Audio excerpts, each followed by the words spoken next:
Assalamualaikum warahmatullahi wabarakatuh. Di video ini saya akan mempresentasikan unsur intrinsik dalam buku novel.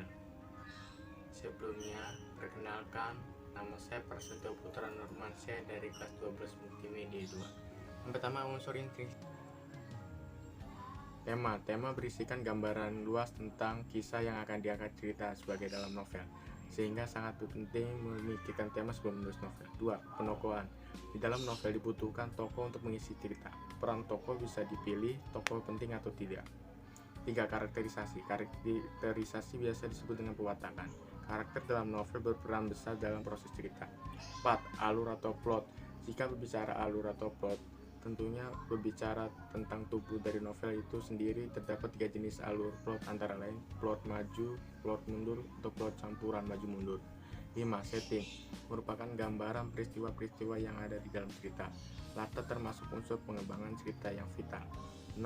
Sudut pandang atau point of view merupakan cara pengarang menempatkan dirinya dalam sebuah cerita.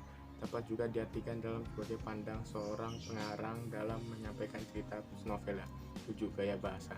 Gaya bahasa dapat dibedakan menjadi personifikasi yang mengungkapkan tentang berada mati seolah-olah hidup dan mempunyai sifat-sifat seperti manusia.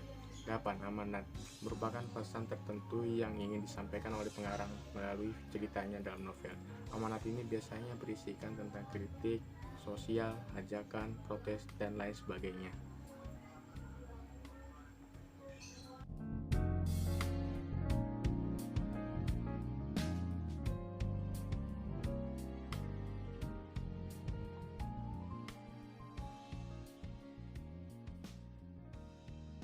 Buku yang saya inginkan adalah judul buku Cinta Brontosaurus. Pengarangnya Raditya Dika, ilustrator Windy Aristianti, perancang sampul Raditya Dika.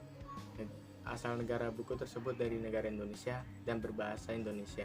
Genre dari buku tersebut adalah komedi. Penerbit dari buku tersebut adalah Gagas Media. Tanggal rilisnya yaitu 2006. Jenis medianya print atau buku bersampul tipis. Memiliki 152 halaman. Nomor ISBN buku tersebut adalah 97978005668. Dan ini sampul bukunya tersebut.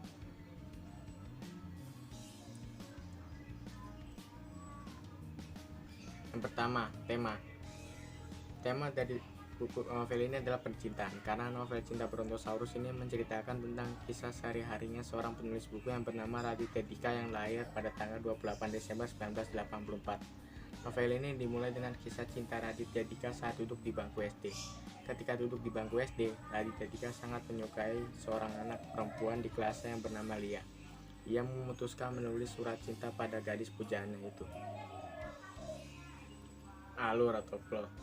Karena novel ini menceritakan tentang kisah cinta Raditya Dika saat bangku SD, jadi alur atau plot ini tersebut adalah mundur karena menceritakan kisah cintanya pada masuk SD.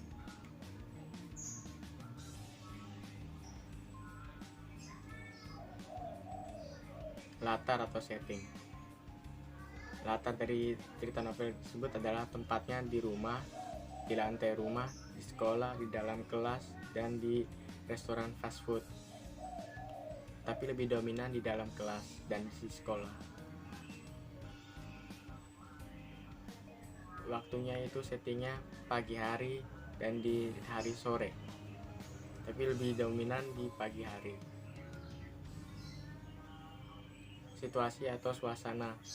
Situasi atau suasana dalam cerita tersebut adalah senang, gembira, sedih, dan juga menegangkan. Penokohan dan watak. Dika, yaitu pemeran utamanya, memiliki sifat ingin tahu, ngotot, dan penurut.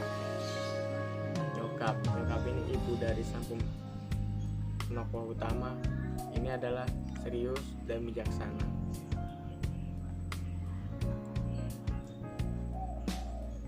Bokap ini tokoh bapak dari Dika tersebut adalah wataknya serius, penyayang, dan baik hati.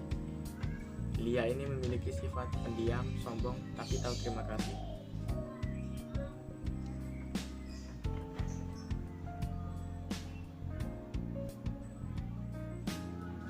asisten pembantu atau asisten rumah tangga dari tiga tersebut memiliki sifat menurut dan serius. Amanat. Amanat dari novel tersebut adalah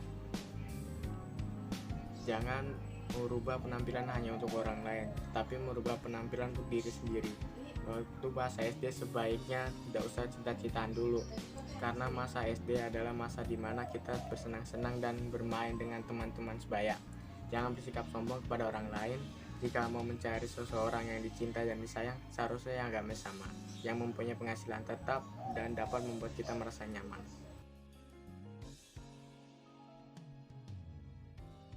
Selanjutnya, sudut pandang.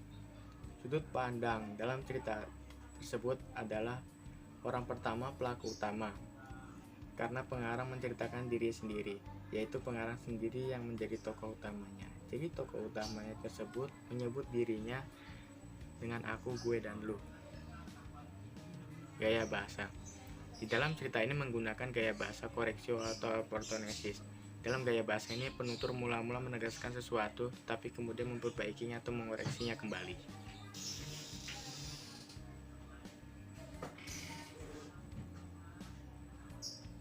Terima kasih yang sudah menonton. Apabila ada kesalahan maupun kurang sempurna, mohon dimaafkan. Wabillahi taufiq wal hidayah. Wassalamualaikum warahmatullahi wabarakatuh.